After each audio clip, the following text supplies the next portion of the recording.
Tanpa itu, saudara dan saya tidak bisa. Siapa di antara kita yang bisa menurut dari Kejadian sampai Wahyu? Susah. Tetapi oleh karena kasih karunia Tuhan, maka Nuh dilayakkan walking with God. Karena kasih karunia Tuhan, maka Nuh disanggupkan untuk hidup benar di mata Tuhan di antara orang-orang yang melakukan dosa dan kesalahan. Yang kedua, bagaimana bisa hidup tetap benar di tengah-tengah orang banyak selain kasih karunia Tuhan? Yang kedua, Nuh hidup bergaul dengan Allah. Dalam terjemahan aslinya, and Noah decided himself to walk with God. Apa yang beda? Terjemahan bahasa Indonesia, Inggrisnya cuma dan Nuh bergaul, Noah walk with God. Terjemahan aslinya, and Noah decided himself to walk with God. Apa bedanya? It's a commitment. Bukan Tuhan yang membuat saudara dipaksa untuk berjalan. You have to decide by your own self to walk with God. Dan inilah yang membuat hidup itu berbeda. Saya menurut kepada Tuhan, tidak ada yang paksa saya. Oleh karena saya sudah terima kasih karunia itu, lalu saya memutuskan hidup saya untuk berjalan bersama dengan Tuhan. Living His guidance is a commitment. Kalau komitmen itu berarti belajar untuk terus. Statement yang pertama saya katakan tadi, I lay hold on your guidance from now on.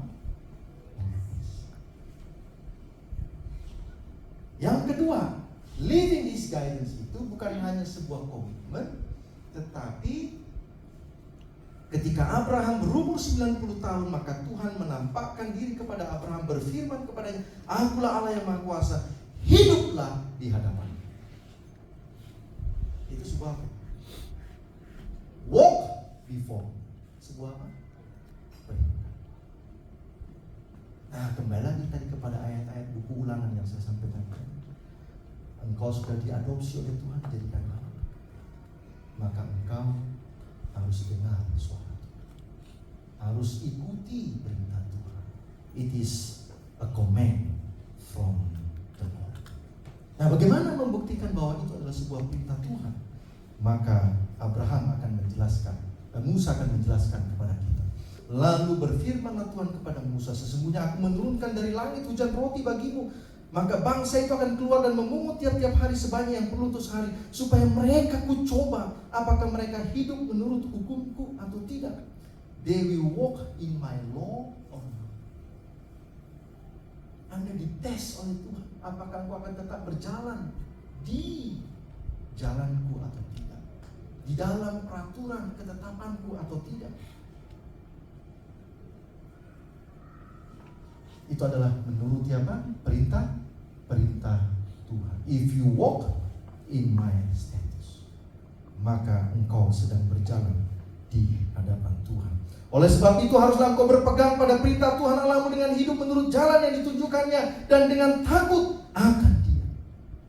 Berulang-ulang Anda akan temukan ayat di Alkitab yang hanya walk, dan itu selalu terkait kepada menghidupkan, mendengarkan, melakukan perintah Tuhan. That's living His guidance. Menghidupkan perintah Tuhan. Oke, jadi it is obedience. Obey God's commandment. Itu adalah sebuah komitmen dan itu adalah sebuah apa? Perintah dari Tuhan. Tetapi mari kita lihat gambar. Apa problemnya?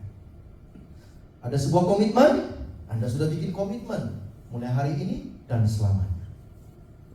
Tapi di situ ada tanggung jawabnya. Di situ ada risikonya. Ya, tadi saya perhatikan lagu-lagu yang kita nyanyikan tadi itu, semua ada kaitannya sama living His guidance. Hidup di jalan Tuhan. Ada risikonya, ada. 40 tahun Israel di padang belantara itu bukanlah perjalanan yang semuanya menyenangkan. Mungkin banyak susahnya daripada senangnya. Mungkin. Tetapi ada tujuannya. Apa tujuannya? In the simple way, tujuannya adalah tadi Musa katakan, supaya baik hidup. That's the simple way. Supaya baik hidup. Supaya kau kuangkat. Tetapi tujuan yang paling besar adalah kehidupan yang kekal. Itulah tujuan kita. Oke, sekarang bagaimana how to live under God's guidance? Bagaimana hidup di bawah tuntunan Tuhan? Yang pertama adalah meditation upon His Word. Bagaimana kita mau tahu tuntunan Tuhan kalau saudara tidak cari tuntunan Tuhan? Dengar, baca, renungkan apa yang Tuhan katakan dalam Alkitab. Dan kalau saudara baca itu Alkitab, temukan itu kebenaran, ambil itu, tinggalkan dia di dalam hatimu. Itulah proses sebuah meditasi. Bapak Ibu, seringkali kita memang lalai baca Alkitab. Kalaupun Bapak Ibu saya tidak bisa baca 3 pasal sehari, paling tidak jangan hari itu lewat tanpa kau membaca. Mungkin hanya sebuah cerita dalam Alkitab kau baca. Mungkin hanya 1, 2, 3 ayat kau baca. Carilah tuntunan Tuhan yang ada bagimu. Ya. Yang kedua, sensitivity to the leadership of the